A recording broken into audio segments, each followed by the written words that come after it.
ஐந்திரம் அமைப்பின் தொடக்க விழாவை முன்னிட்டு உதவிக்கரங்கள் சமூக நலத்தொடர் சிறுவர் இல்லத்தில் குழந்தைகள் நாள் விழாவை விளிம்பு நிலை குழந்தைகளுடன் கொண்டாடப்பட்டது. நிகழ்ச்சியை முனைவர் குலசேகரன் பள்ளி துணை ஆய்வாளர் தலைமையேற்று நம்பிக்கையூட்டும் கருத்துக்களை எடுத்துரைத்தார். தன்னார்வலர் சசிகுமார் வரவேற்புரை வழங்கினார். முனைவர் மோகன்ராஜ் புத்துணர்ச்சி ஊட்டும் பாடல்களை பாடி குழந்தைகளை மகிழ்வித்தார். ஆசிரியர் ஜெயபிரகாஷ், பாரதி ராஜா, சுரேந்தர் ஆகியோர் வாழ்த்துரை வழங்கினர். நிகழ்ச்சியில் குழந்தைகள் உறங்குவதற்கு தேவையான படுக்கை விரிப்புகள் வழங்கப்பட்டன. நிகழ்ச்சியின் நிறைவாக ஒருங்கிணைப்பாளர் முனைவர் அருண் நன்றி உரை வழங்கினார்.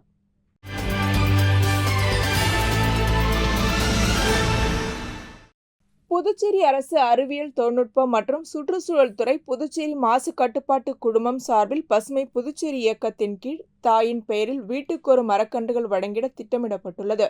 இதன் துவக்க விழா வில்லியனூர் தொகுதிக்குட்பட்ட ஒதியம்பட்டில் நடைபெற்றது. இதில் சட்டமன்ற எதிர்க்கட்சித் தலைவரும் சட்டமன்ற உறுப்பினருமான சிவா கலந்து கொண்டு ஒவ்வொரு வீட்டிற்கும் மரக்கன்றுகள் வழங்கும் பணியை துவக்கி வைத்தார். மாசு கட்டுப்பாட்டு குழும உறுப்பினர் செயலர் ரமேஷ் நோக்க உரையாற்றினார். இதனைத் தொடர்ந்து சுற்றுச்சூழல் துறை மாசு கட்டுப்பாட்டு குழும அதிகாரிகள் வீடு வீடாக சென்று கொய்யா, மா, பலா, நாவல், எலுமிச்சை, நெல்லி உள்ளிட்ட பல்வேறு வகையான மரக்கன்றுகளை வழங்கினர். இந்நிகழ்ச்சியில் சுற்றுச்சூழல் உதவி பொறியாளர் தேவநாதன், திட்ட அதிகாரிகள் பன்னீர்செல்வம், சாந்தலட்சுமி, விமல்ராஜ், தினேஷ் உள்ளிட்ட அதிகாரிகள் மற்றும் திமுக நிர்வாகிகள், தொகுதி செயலாளர் மணிகண்டன், பொதுக்குழு உறுப்பினர் ராமசாமி, தொகுதி துணை செயலாளர் ஜெகன்மோகன், முரளி ஆகியோர் கலந்து கொண்டனர்.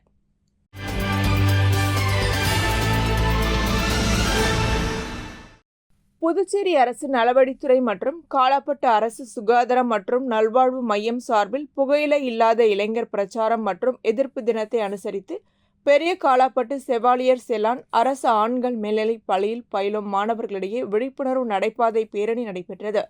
இந்நிகழ்ச்சிக்கு தலைமை மருத்துவ அதிகாரி பிரதீப்குமார் தலைமை தாங்கி மாணவர்களிடையே புகையிலை உபயோகப்படுத்துவதால் ஏற்படும் தீமைகள் மற்றும் நோய்கள் பற்றியும் எடுத்துரைத்து விழிப்புணர்வை ஏற்படுத்தி கொடியசைத்து பேரணியை துவக்கி வைத்தார். இப்பேரணியில் மாணவர்கள் புகையிலை உபயோகிப்பதால் ஏற்படும் தீமைகள் குறித்து விழிப்புணர்வு வாசகங்கள் அடங்கிய பதாகைகளை கையில் ஏந்திய வண்ணம் கோஷமிட்டபடி முக்கிய வீதிகள் வழியாக சென்றனர். பள்ளி துணை முதல்வர் வேலாயுதம், ஆசிரியர்கள் மனோகர் மற்றும் கலைமன்னன் ஆகியோர் கலந்து கொண்டனர். பெண் சுகாதார மேற்பார்வையாளர் ஷகிலா, சுகாதார உதவி ஆய்வாளர்கள் மதிவாணன், மதியழகன் ஆகியோர் முன்னிலை வகித்தனர். கிராமப்புற செவிலியர் விருத்தாம்பாள் நன்றி உரை கூறினார். நிகழ்ச்சிக்கான ஏற்பாட்டினை ஆஷா ஊழியர்கள் செய்திருந்தனர். மேலும் பொதுமக்களுக்கு புகையிலை உபயோகிப்பதை தவிர்க்கும் வண்ணம் விழிப்புணர்வு வாசகங்கள் அடங்கிய பிரசுரங்கள் விநியோகம் செய்யப்பட்டது.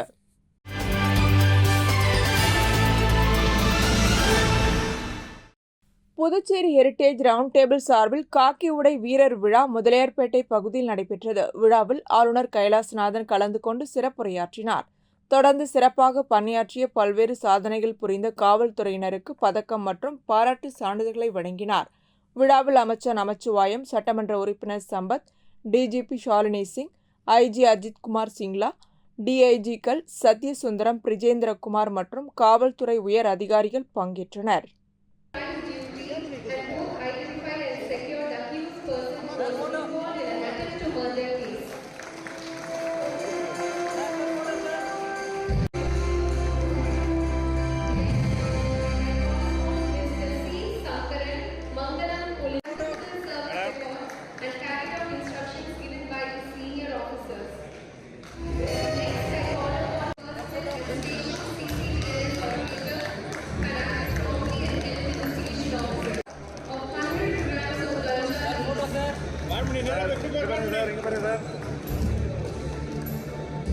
He caught 5 ganja pleader and seized 1.30 kg.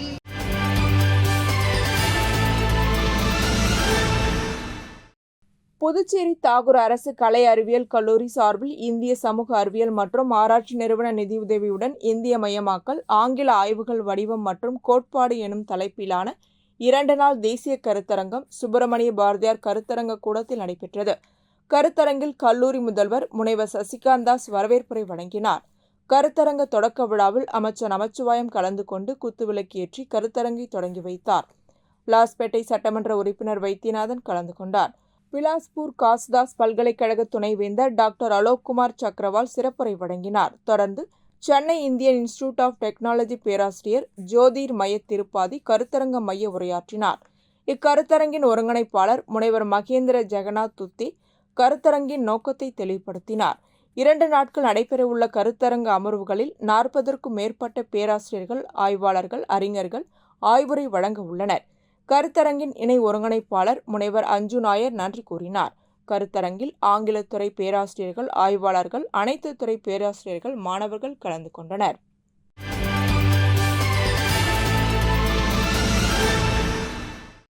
Mudaliarpet அன்னை சிவகாமி அரசு பெண்கள் மேல்நிலைப் பள்ளியில் குழந்தைகள் தின விழா நடைபெற்றது. பள்ளியின் முதல்வர் எழில் கல்பனா நிகழ்ச்சியை துவக்கி வைத்து மாணவர்களிடையே குழந்தைகள் தின விழா பற்றி சிறப்புரையாற்றினார்.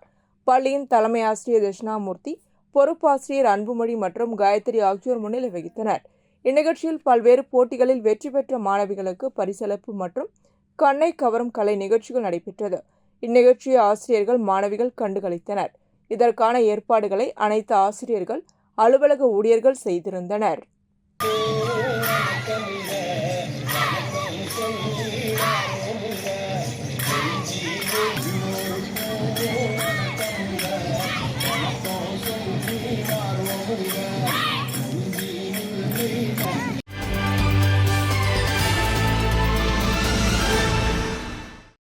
மார்வாடி இளைஞர் சங்கம் புதுச்சேரி கிளை சார்பில் 3ஆம் ஆண்டு செயற்கை கை கால் பொருத்தும் 2 நாள் இலவச மருத்துவ முகாம் பாலாஜி நகரில் உள்ள ஸ்ரீ விஜயமதி ஜெயின் பவனில் நடைபெற்றது. சங்கத்தின் தலைவர் தீப்குமார் தலைமையில் நடைபெற்ற நிகழ்ச்சியில் செயலாளர் மணிஷ், பொருளாளர் ரோஹித் ஆகியோர் முன்னிலை வகித்தனர்.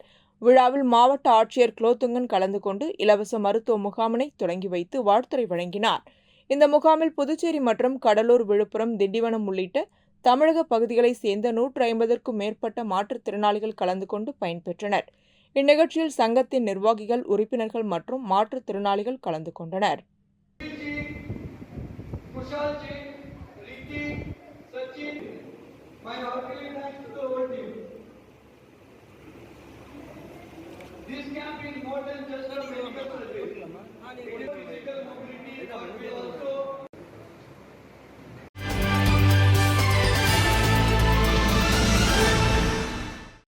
புதுச்சேரி முருங்கப்பாக்கம் வில்லியனூர் சாலையில் மன அமைதிக்கான ஆன்மீக மைய திறப்பு விழா நடைபெற்றது. விழாவில் புதுச்சேரி மன அமைதிக்கான ஆன்மீக மைய நிறுவனர் புதுவை யோகி இறையடிகளார், சமூக சேவகர் ஸ்ரீ மணிவண்ணன் தலைமை தாங்கினார். மேலும் இந்நிகழ்ச்சியில் செயலாளர் சவுந்தரராஜன், துணை செயலாளர் மோகன், பொதுச் செயலாளர் விஸ்வநாதன், பொருளாளர் குமார், பெருமாள், எழிலன் மற்றும் ராஜேஷ், மோகன் ஆகியோர் கலந்து கொண்டனர்.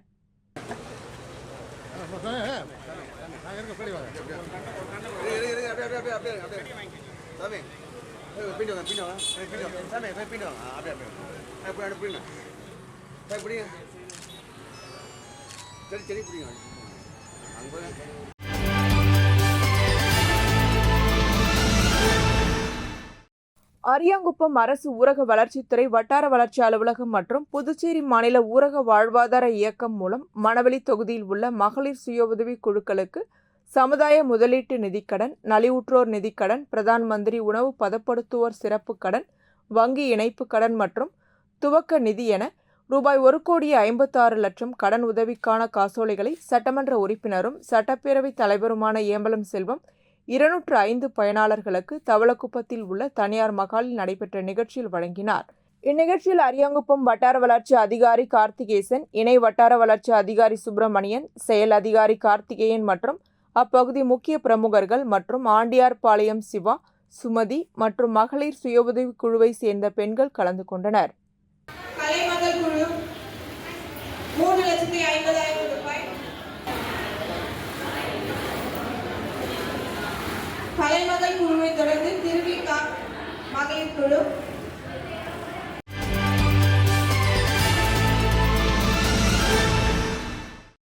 காரைக்கால் மாவட்ட நிர்வாகம் சார்பில் காரைக்கால் பெண்கள் மாநாடு திருவேட்டங்குடி புதுவை தேசிய தொழில்நுட்ப நிறுவனத்தில் நடைபெற்றது. ஆளுநர் கைலாசநாதன் மாநாட்டை துவக்கி வைத்தார். இதில் காரைக்கால் மாவட்ட மீனவர் பெண்களின் பொருளாதார மேம்பாட்டிற்கான பாரத மந்திரியின் கடல் பாசி வளர்ப்பு திட்டம், மீனவ பெண்களுக்கான கூட்டுறவு சங்கங்கள் அமைத்தல், தீனதயாள் வாழ்வாதார மேம்பாட்டு திட்டம், தேசிய ஊரக வாழ்வாதார இயக்கம், நமோ ட்ரோன் திட்டம், பெண்கள் சுய உதவி குழுக்களுக்கான கடன் உதவி திட்டம், காரைக்கால் பெண்களுக்கான பிங்க் ஆட்டோ திட்டம், தமிழ்நாடு மத்திய பல்கலைக்கழகம் மற்றும் காரைக்கால் அரசு கல்லூரிகளுக்கு இடையிலான ஒப்பந்தம் போன்ற பல்வேறு திட்டங்களை துவக்கி வைத்து உரையாற்றினார். விழாவில் சபாநாயகர் ஏம்பலம் செல்வம், அமைச்சர்கள் திருமுருகன், சாய்ஜே சரவணகுமார், சட்டமன்ற உறுப்பினர் சிவசங்கரன், காவல்துறை இயக்குனர் ஷாலினி சிங், தேசிய தொழில்நுட்ப நிறுவனத்தின் இயக்குனர் மகரந்த் மாதேராவ் கான்கி ரேக்கர், காரைக்காலை பிறப்பிடமாக கொண்ட கடலூர் மாவட்ட கூடுதல் ஆட்சியர் சரண்யா மற்றும் பல்வேறு துறைகளில் சாதனை புரிந்த பெண்கள் கலந்து கொண்டனர்.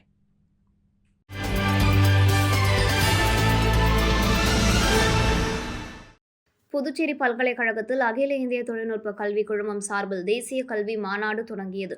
3 நாட்கள் நடைபெறும் மாநாட்டில் 2வது நாளாக புதுச்சேரி ஆளுநர் கைலாஷ்நாதர் கலந்து கொண்டு பேசுகையில், இந்திய நாடு பன்முகத்தன்மை கொண்ட நாடு. பாரதிய கல்வி என்பது ஒவ்வொரு தனி மனிதனுக்கும் வாழ்க்கை முறையையும் வளர்த்து கொள்ள உதவும்.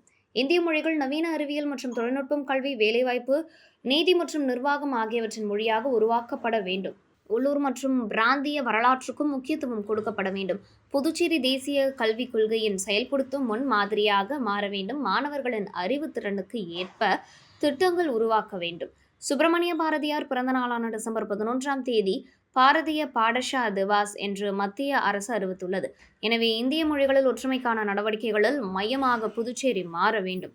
தகவல் மற்றும் ஒலிபரப்பு அமைச்சகத்தின் மூலம் அடுத்த ஆண்டு பிப்ரவரி மாதம் நாடு முழுவதும் உலக ஆடியோ விஷுவல் அண்ட் என்டர்டெயின்மெண்ட் உச்சி மாநாட்டை நடத்த திட்டமிட்டுள்ளனர்.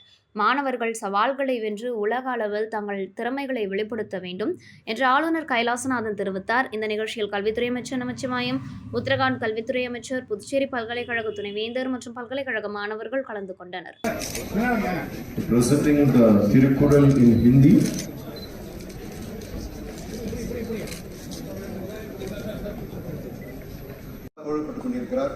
அவர் எங்களுடைய ஞான கும்பத்தை துவக்கி வைக்க அழைத்த போது 2 முறை 3 முறை அவர் மிகச்சிறந்த உயிரிய நோக்கங்களுடன் 3 நாட்கள் இங்கே இந்த புதுச்சேரி பல்கலைக்கழக இங்கே குழுமியிருக்கக்கூடிய அனைவருக்கும் எங்களுடைய நன்றியை உறுத்தாக்கும் வகையில்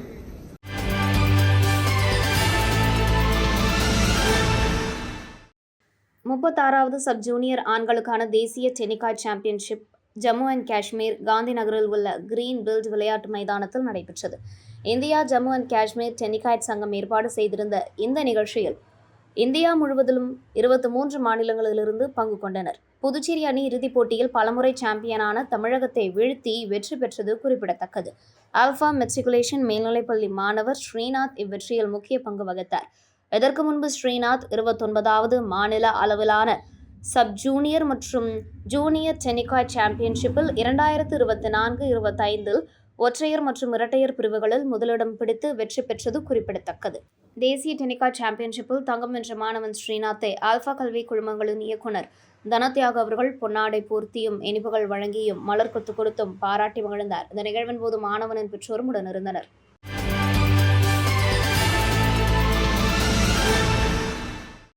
புதுச்சேரி லாஸ்பேட்டை வள்ளலார் அரசு பெண்கள் மேல்நிலைப் பள்ளியில் நடைபெற்ற விழிப்புணர்வு நிகழ்ச்சியை பள்ளியின் துணை முதல்வர் சாந்தா தேவி தலைமை தாங்கி வரவேற்று பேசினார். NCC அதிகாரி மகேஸ்வரி NCCயின் நோக்கம், முக்கிய பயன்கள் மற்றும் அதில் சேருவதால் கிடைக்கப்பெறும் நன்மைகள் பற்றி சிறப்புரையாற்றினார். NCC அதிகாரி பாலநந்தினி தனது உரையில் தன்னம்பிக்கையோடு செயல்படுவதற்கான வழிகளை எடுத்துரைத்தார். இந்த நிகழ்ச்சிக்கான ஏற்பாடுகளை சமுதாய நலப்பணித்திட்ட அலுவலர் அன்னரத்னம் செய்திருந்தார்.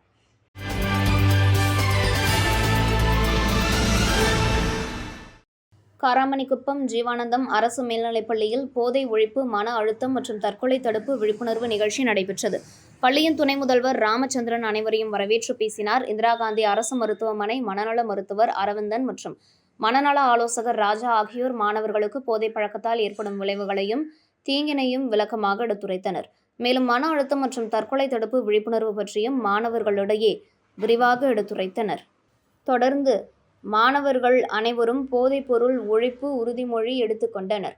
விரிவுரையாளர்கள் ஜீவராஜு மற்றும் ஜெயசீலன் ஆகியோர் நோக்குரையாற்றினர். நிகழ்ச்சிக்கான ஏற்பாடுகளை ஒருங்கிணைப்பாளர்கள் செய்திருந்தனர்.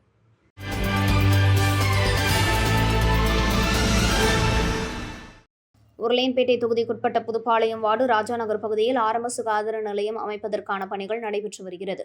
மேலும் ஆரம்ப சுகாதார நிலைய கட்டுமான பணிகளுக்கு ஆரம்ப சுகாதார நிலையத்தின் அரசு இடங்கள் சில தனியார்களால் ஆக்கிரமிப்பு இருப்பதை அப்புறப்படுத்தப்பட்டு அதற்கான சுற்று மதில் சுவர் அமைப்பதற்கான பணிகளை சட்டமன்ற உறுப்பினரும் புதுச்சேரி மாநில மனிதநேய மக்கள் சேவை இயக்க நிறுவன தலைவருமான நேரு என்கின்ற குப்புசாமி பார்வையிட்டார்.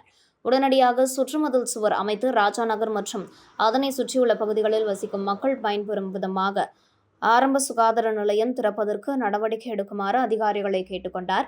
ஆய்வின்போது பொதுப்பணித்துறை அதிகாரிகள், அப்பகுதியைச் சேர்ந்த மனிதநேய மக்கள் சேவை இயக்க பிரமுகர்கள் உடனிருந்தனர்.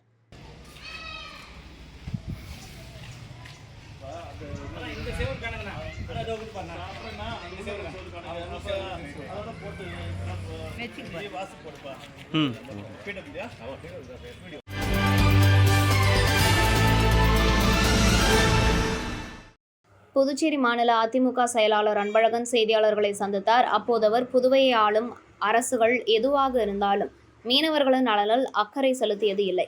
சுற்றுலா என்ற பெயரில் கடற்கரை மீனவர் கிராம பகுதிகளில் கார்ப்பரேட் நிறுவனங்கள் உணவகங்களை கட்டுவது தொடர்கதையாக உள்ளது என்றும், இதனால் மீனவர்களின் வாழ்வாதாரம் உண்மையிலேயே கேள்விக்குறியாகி வருகிறது என்றும் தெரிவித்துள்ளார்.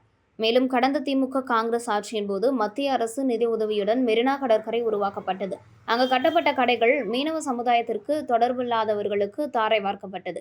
இப்போது முன்னாள் முதலமைச்சர் வைத்திலிங்கம், நாராயணசாமி ஆகியோர் மீனவ சமுதாய மக்களுக்காக உண்மையாக குரல் கொடுப்பவர் போல பேசுகின்றதாகவும், மீனவர்களுக்கு 10% தனி ஒதுக்கீடு வழங்க வேண்டும் என கூறும் பாராளுமன்ற உறுப்பினர் வைத்திலிங்கம், 2010ஆம் ஆண்டு அவர் முதலமைச்சராக இருந்தபோது வெறும் 2% உள் ஒதுக்கீட்டை வழங்கியதாகவும் தெரிவித்தார். அப்போது ஏன் 10% தனி இட ஒதுக்கீட்டை வழங்கவில்லை என்றும் கேள்வி எழுப்பியுள்ளார். ஆட்சியில் இருக்கும்போது ஒரு நிலைப்பாட்டு, ஆட்சியில் இல்லாத போது ஒரு நிலைப்பாடா? இது ஏமாற்றும் செயல் என்றும், மீனவ சமுதாய மக்களின் மக்கள் தொகைக்கு ஏற்ப புதுவையை ஆளும் என்ஆர் காங்கிரஸ் பாஜக கூட்டணி அரசு பட்ஜெட்டின் போது போதிய நிதியை ஒதுக்கீடு செய்யவில்லை என்றும் சட்டமன்ற உறுப்பினர் அன்பழகன் தெரிவித்துள்ளார். இப்போ உதாரணத்துக்கு என்னுடைய உப்புளம் தொகுதியில் இந்த ஒம்பாக்கரப்பாளையம் பகுதியில் பாண்டி மெரினா அப்படின்னு சொல்லிட்டு சுற்றுலா சம்பந்தமாக மத்திய அரசின் நிதி பங்களிப்புடன் ஒரு 4 கோடி ரூபாய் அளவில் கட்டுமான பணிகள் நடந்தது. அதில் ஒரு 40க்கும் மேற்பட்ட கடைகள் கட்டப்பட்டன. அதுவும் அது கடற்கரையிலேருந்து பார்த்தீங்கன்னா ஒரு 150 மீட்டருக்குள்ள தான் இருக்கும், 100 மீட்டர் தான் இருக்கும். ஆனால் அது கடை கட்டிட்ட பிறகு இது வந்து கடந்த திராவிட முன்னேற்ற கழக காங்கிரஸ் கூட்டணி ஆட்சியின் போது கட்டப்பட்டது. அப்போ திரு மல்லாடி கிருஷ்ணராவ் என்பவர் மீனவர் சமுதாயத்தை சேர்ந்தவர், சுற்றுலாத்துறை அமைச்சராக இருந்தார். அவருடன் நான் சட்டமன்ற உறுப்பினர் என்கின்ற முறையில் வந்து அந்த கடைகள் அத்தனையும் வந்து எங்களுடைய மீனவ கிராமத்தில் இருக்கக்கூடிய பெண்கள் சம்பந்தமான அந்த குழுக்களுக்கு சொசைட்டி அவங்களுக்கு கொடுக்கணும்னு சொல்லிட்டு நான் அவரிடம் பலமுறை கோரிக்கை வச்சேன். ஆனால் அவர் என்ன செஞ்சாருன்னா, மீனவருக்கே சம்பந்தம் இல்லாத மேற்கு பகுதியில் வாழக்கூடிய காங்கிரஸ் கட்சிக்கு எடுபிடி வேலை செய்த ஒரு சிலருக்கு ஒட்டுமொத்த கடையையும் குத்தகை கொடுத்தார். இப்போ அவங்களாம் வந்து பிஜேபி என்கின்ற போர்வையில்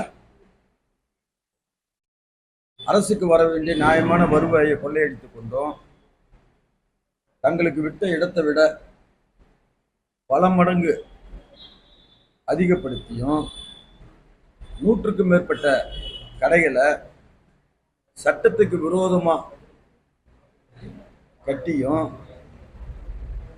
பல கடைக்காரர்களிடம் பல லட்சம் ரூபாய் முன்பணமாக பெற்றுக்கொண்டு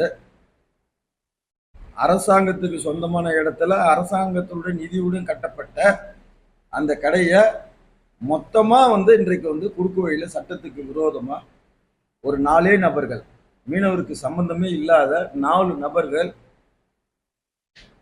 அப்பப்போ வேட்டியை மாற்றி, முதல்ல காங்கிரஸ், இப்போ பிஜேபி, ஒரு காவி துண்டை போட்டுக்கின்னு ஏமாத்திக்கின்னு இதுக்கு வந்து ஆட்சியில் இருக்கக்கூடிய குறிப்பாக வந்து உள்துறை அமைச்சருடைய ஆதரவோடு மீனவர்களுக்கு மிகப்பெரிய ஏமாற்றத்தையும் துரோகத்தையும் இந்த அரசை இழைத்து வந்திருக்கு. இது சம்பந்தமாக ஒட்டுமொத்த எங்களுடைய பகுதியுடைய மீனவ கிராமத்தினுடைய மக்கள் ஒரு சாலை மறியல் போராட்டம் நடத்தி எங்க மீனவரிடம் இருக்கக்கூடிய சொசைட்டிக்கு அந்த கடையில ஒப்படைக்குன்னு சொல்லி கேட்ட பிறகும் இந்த அரசு அந்த 4 நபர்களுக்கு ஒரு எடுப்பிடி அரசாக அவங்க வந்து அந்த மீனவ சமுதாயத்துக்கு உரிய உரிமை உள்ள அந்த இடத்துல இருந்து வரக்கூடிய வருவாயை சம்பாதித்து கொண்டு அந்த நபர்களுக்கு எடுப்பிடி அரசாங்கமா இந்த அரசாங்கம் இருக்குது. அதுவும் 19 வருஷத்துக்கு எங்கேயுமே சம்மந்தம் இல்லாத டெண்டர் விடுறாங்க. இப்பெல்லாம் வந்து எந்த ஒரு அரசு பணியில வந்து டெண்டர் விட்டாலும் அவங்களுக்கு வந்து குத்தகை விடுறாங்கன்னா அவங்க வந்து அந்த பணியை செய்யணும்னா உடனே 19 வருஷம் 30 வருஷம் இவங்க அப்பா வீட்டு சொத்து இதெல்லாம் வருஷம் விட மாட்டாங்க. முனிசிபாலிட்டி கடைக்கு மட்டும் 10% வந்து நீங்க வந்து அதிகப்படுத்தி அப்பப்போ டெண்டர் விடுறீங்க. ஆனா இந்த மாதிரி வந்து பெரிய பெரிய பெரிய இதுக்கு இவங்களே 19 வருஷம் இவங்களே ஒரு கேபினெட்ல உட்காந்து முடிவு பண்ணிக்குவாங்க. என்ன இது கேபினெட்டா என்ன நடக்குது? இது யாரு இவனுங்க? இவங்களுக்கும் அந்த பிஷர்மேன் பகுதிக்கு என்ன சம்பந்தம்? இந்த மீனவர் ஏரியாவுக்கும் நான் சொல்ற வந்து இது சம்பந்தப்பட்ட 4 நபர்களுக்கும் என்ன தொடர்பு இருக்குது? மத்திய அரசாங்கத்தினுடைய 4 கோடி ரூபாய் நிதி பங்களிப்பில் கட்டப்பட்டதை எடுத்து நீங்க தாரவாத்தியா கொடுக்குறீங்க.